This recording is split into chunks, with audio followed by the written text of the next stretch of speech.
Hi, my name is Simone and I'm the Zen Mommy. I help people with spiritual awakening and navigating your ascension. So today, I want to go back to us reading this book.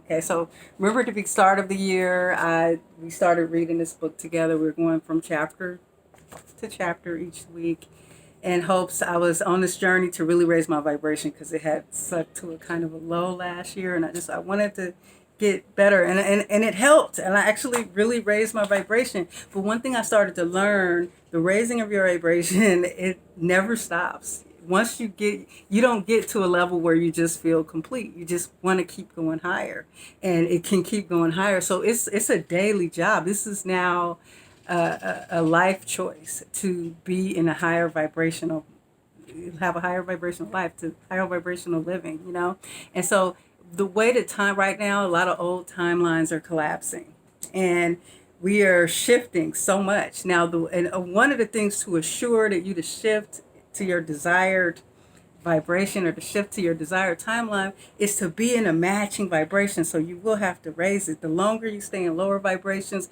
more lower vibrational timelines will open up for you. So you have to decide where you want to be. Now, none of it is wrong. If you're in a lower vibration, it might be for a lesson. When it comes to spirituality, it's no right and wrongs. It's all lessons. It's all journeys, and you can always shift out of it. But if you're on this journey of ascending consciousness right now and raising your vibration right now, then continue to follow me with this book. And if you're new to my channel, I know it's been a little while since I was reading this book. So I started this book in January, really to raise my vibration. But this book is a book that was given to me by a Zen monk. And the Zen monk is who inspired me to be Zen Mommy. He gave me this book. I was going through a hard time.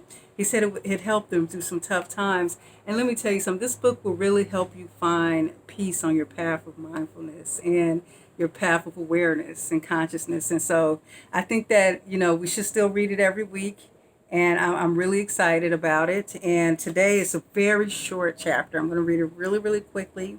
And then I'll let you guys go. Okay. This one is called Sitting Anywhere. Remember the last ones was The Dandelion Have My Smile, 24 Brand New Hours, Breathe, You're Alive. So these chapters if you are just now starting, the previous chapters are in a playlist called Peace in Every Step.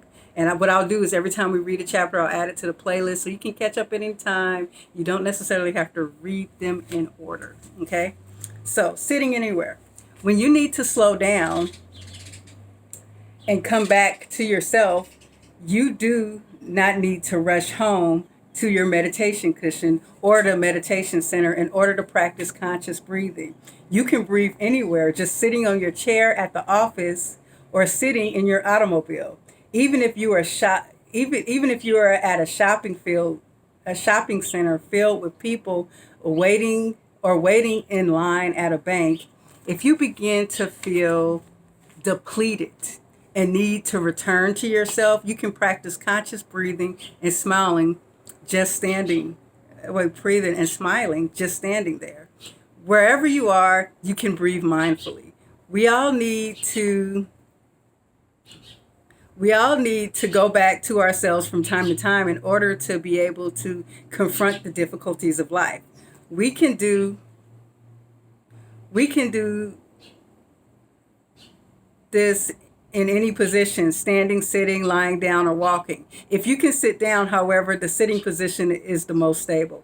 One time I was waiting for a plane that was 4 hours late at Kennedy Airport in New York. And I enjoyed sitting cross-legged right in the waiting area. I just rolled up my sweater, used the cushion, and sat. People looked at me curiously, but after a while they ignored me and I sat in peace.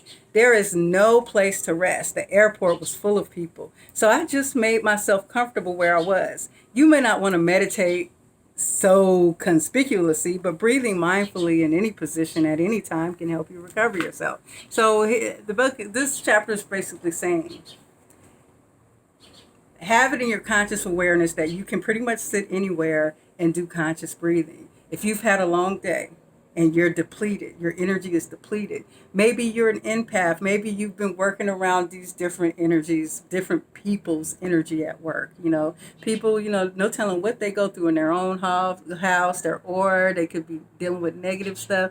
All those vibes get attached to their aura. And when you're around it, you can kind of like absorb some of that energy, and it can overwhelm you. Just going to the grocery store like Walmart, Home Depot can be really crowded. You're passing through people. So what this is saying is you can leave that grocery store afterwards, sit in your car for a minute, turn on your air conditioner, take a few deep breaths, and like, there's a chapter we talked about conscious breathing. These deep breaths, breathing in, breathing out. You want to say breathing in, breathing out, just like the book says. This will help you center yourself and calm. When you do that, it kind of helps you ground a little too.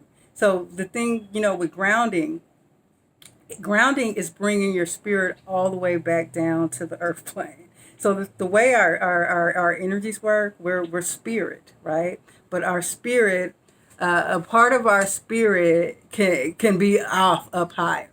And when we're dealing with toxic or something low vibrational or something, when you're angry, your spirit a part of your spirit checks out, and therefore you become kind of unstable. So like, have you ever been angry, maybe with your spouse, and you guys got into an argument? And if it gets bad, you guys start saying really mean things to each other. It's one thing that I started to learn with me and my husband is we decided to ground when we have a problem, to try to focus on, when we can, we try to focus on grounding our energy first. Because once you begin to ground to the earth plane, you can bring the spirit, that part of your spirit down. Because with the spirit can't really be housed in such low vibrational energy. So a grounding has to take place in order to bring that part of your spirit back.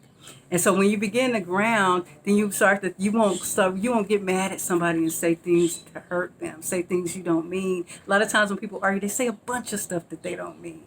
And the thing is, if you were grounded, you would never say that. You'd be in your right mind. And so sitting like that, taking some deep breaths, it's going to ground your energy, help you detach from everyone else's energy or any type of, negative influences. And so it's very important to know that whenever you're in a situation, all you got to do is go somewhere and breathe real quick. Sit somewhere and breathe. Sit in your car. You can walk. Like, I think, did we talk about the walking meditation? Yeah, I'm not sure. We're going to get to it if we don't. And so there's a lot of things you can do. And that's what this book is very helpful in that. And being that my channel is about consciousness, ascension, mindfulness, awakening. This is something that we need to. If you're on a spiritual journey, you need to learn how to handle and control your energy. You have to understand your energy. What is your energy? What is grounding? What is spirit? What is this? These are all things that I definitely want to go into more. But let's see. Was there a hat puts a note here? Let me see. What did that say? Okay. Wherever you are, you can breathe mindfully. We all need to go back to ourselves from time to time in order to confront the difficulties of life. So you see what it means by coming back to yourself. You want to bring your spirit completely back to your body. You want to ground to the earth plane, and then you can face difficulties. Then you can understand how to solve problems better. But like when the spirit is gone and you're in the lower vibration area and you're fussing and arguing, or you're dealing with people's energy and getting upset, you're more. When you're in that lower energy, you're more likely to have something bad happen, like a car accident, like different. See, a car accident is a low vibrational energy. You have to match that energy. But the reason to match that is that you've taken on so much energy all day that part of you is just not present, grounded with you now. And so you can match. So like you can learn how to live your life in a mindful way. And I really believe that this book is going to help us. That's why I'm not giving up on this book. I'm sorry that I lost it for so long, and then I found it. And then, the coronavirus happened, all that stuff happened. I'm trying to get back on track with this because this really helps me. And I know if it's helping me on my journey, that it's going to help you. Thank you for watching. Peace and love. Namaste.